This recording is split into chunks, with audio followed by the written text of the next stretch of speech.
بسم الله الرحمن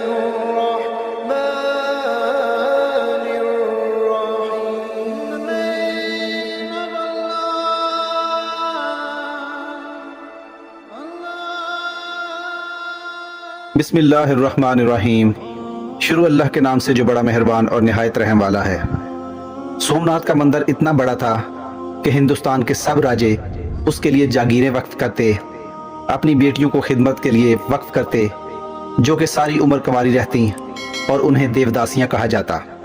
ہر وقت 2000 برہمن پوجا پاٹ کرنے کے لیے حاضر ہوتے اور 500 گانے بجانے، خوبصورت عورتیں اور 300 قوال ملازم تھے. سومناتھ کے بت کی چھت 56 ستونوں پر قائم تھی. وہاں مصنوعی یا سورج کی روشنی کا بندوبست بالکل بھی نہیں تھا، بلکہ حال کے قندیلوں میں جڑے اعلیٰ درجے کے جواہرات روشنی مہیا کرتے تھے.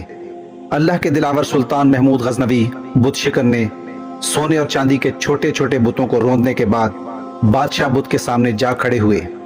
یہ بت 6 فٹ زمین کے اندر اور 9 فٹ زمین سے بلند تھا. اسی دوران شہر کے معزز سمجھے جانے والے ہندوؤں نے منہ مانگی مال و دولت کی پیشکش کی کہ سومناتھ کے بادشاہ بت کو کچھ نہ کہیں. تو سلطان محمود غزنوی کے دیسی دانشوروں نے مشورہ دیا کہ پتھر کو توڑنے کا کیا فائدہ جبکہ مال و دولت مسلمانوں کے کام آئے گا.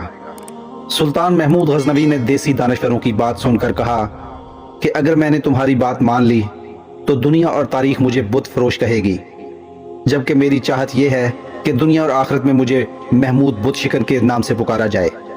یہ کہتے ہی محمود بت شکن کی توحیدی غیرت جوش میں آئی اور ہاتھ میں پکڑا ہوا گرز سومناتھ کے دے مارا. اس کا منہ ٹوٹ کر دور جا گرا.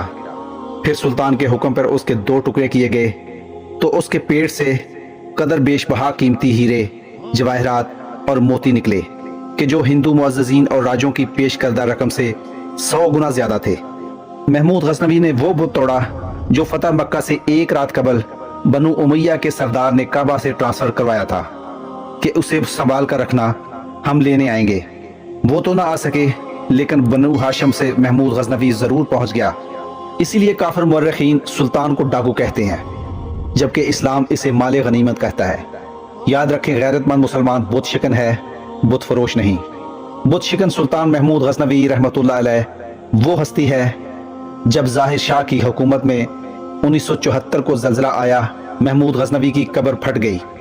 منتظمین نے قبر کو ٹھیک کرنے کے لیے پوری قبر کھول دی. اس کو مرے ہوئے 1000 سال ہو گئے تھے. ان کی قبر میں عجیب منظر تھا. اس کا کفن تک میلا نہ ہوا تھا. 1000 سال بعد بھی اس کا کفن ویسے کا ویسا ہی تھا. اس کا ہاتھ سینے پر تھا اور کفن سینے سے کھلا ہوا تھا. ایسا لگتا تھا کہ جیسے اسے آج ہی کوئی قبر میں اتار کر گیا ہے. اس کے ہاتھ کو ہاتھ لگایا گیا تو وہ نرم و نازک تھا. ساری دنیا میں اس کی خبر پھیل گئی. اللہ کے دین، ملک و ملت کی حفاظت کرنے والوں کو اللہ دنیا میں بھی اور آخرت میں بھی بلند مقام عطا کرتا ہے. اللہ پاک ہم سب کو عمل نیک کرنے کی توفیق عطا فرمائے. آمین.